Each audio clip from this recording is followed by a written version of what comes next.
بسم الله الرحمن الرحيم. يا أيها الذين آمنوا كتب عليكم الصيام كما كتب على الذين من قبلكم لعلكم تتقون. اے ایمان والو، تم پر اسی طرح روزے فرض کیے گئے ہیں جس طرح تم سے پہلے لوگوں پر فرض کیے گئے تھے، تاکہ تم پرہیزگار بن جاؤ۔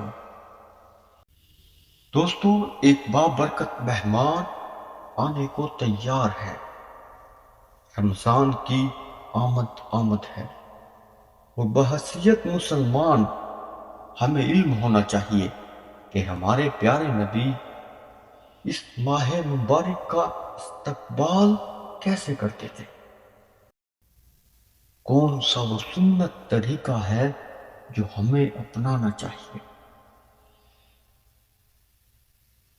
ہمارے پیارے نبی رمضان کی آمد سے پہلے شعبان میں اللہ کی عبادت میں اضافہ کر دیتے،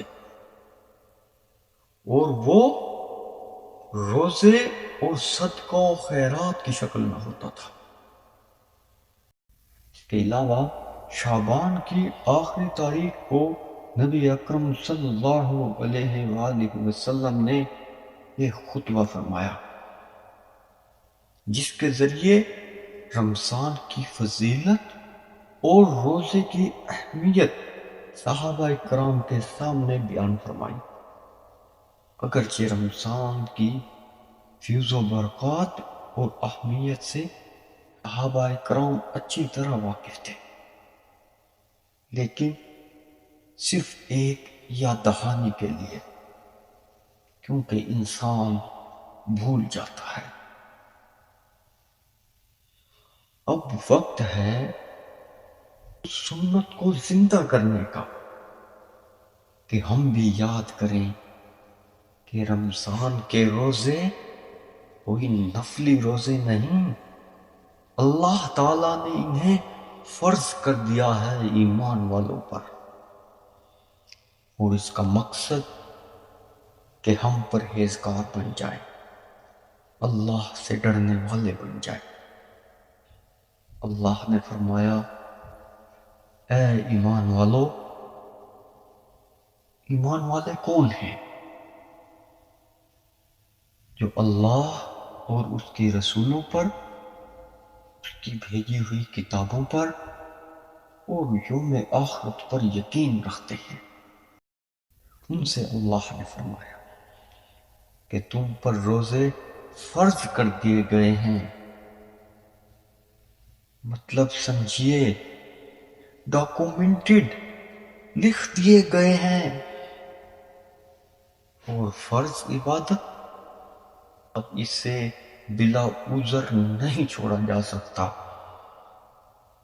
اور نہ کرنے پر سزا بھی ملے گی۔ مقصد یہ کہ بچنا سیکھ لیں۔ روزے میں انسان بظاہر تو کھانے پینے سے بچتا ہے، انسان کی بنیادی ضرورت جو ہر دم ساتھ لگی رہتی ہے اس سے پرہیز کرتا ہے، صرف اس لیے کہ اللہ نے منع فرما دیا۔ سبحان اللہ تعالی، انسان اپنے نفس پر کنٹرول کرنا سیکھ جاتا ہے، جائز خواہشات کو چھوڑ سکتا ہے، تو گناہ اور برے اعمال کو جو اللہ کو ناپسند ہیں ان کو چھوڑنا کیسے مشکل ہو سکتا ہے؟ یہی روزے کا مقصد ہے، برے اعمال، برے انجام سے بچنا سیکھ لے انسان۔ روزہ ایسی عبادت ہے جس کا تعلق نیتوں اور دل کے ساتھ ہے۔ آپ تنہا ہیں، ایسی جگہ جہاں کوئی نہیں دیکھ رہا، کوئی پوچھنے والا نہیں، کوئی ٹوکنے والا نہیں، کوئی سزا دینے والا نہیں۔ آپ کو بھوک اور پیاس کی شدت بھی ہے، لیکن لیکن پھر بھی وہ کام نہیں کرتے جس سے اللہ نے منع فرما دیا۔ سیلف کنٹرول، ضبط نفس کی ایک ٹریننگ جس میں بار بار احساس دلایا جاتا ہے جس رب کے حکم سے تم حلال چھوڑ رہے ہو اس کے حکم سے حرام کو بھی چھوڑ دو۔